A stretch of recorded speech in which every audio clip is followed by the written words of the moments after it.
Hey everyone, Firefox's private browsing mode helps keep browsing history, cookies, and searches private. But sometimes we need to turn it off, like on a shared or family computer, or when we want all activity to be recorded for monitoring or parental controls.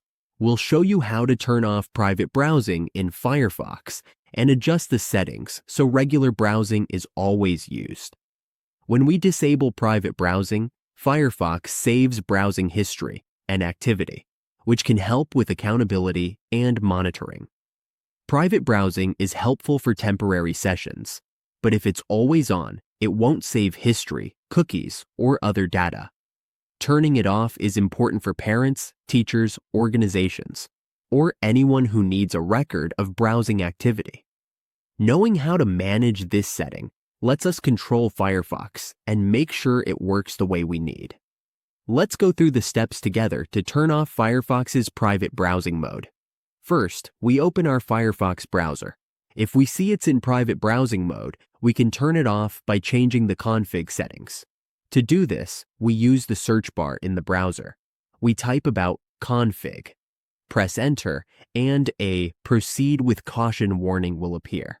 We'll be asked if we want to accept the risk and continue. If we do, just click accept and continue. Here, we search for the preference name we need to change. Since we want to change the private browsing setting, we type browser.privatebrowsing auto start. If this is set to true, we can turn it off by clicking it to false. Click it to false. We just need to click the icon that toggles left and right. We can switch it to true or to false. Set it to false to turn off private browsing on startup. Set it to true if we want private browsing on startup. That's how we turn off private browsing in Firefox.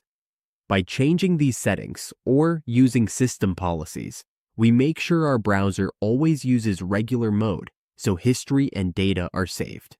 Remember to set this carefully if more than one person uses the computer.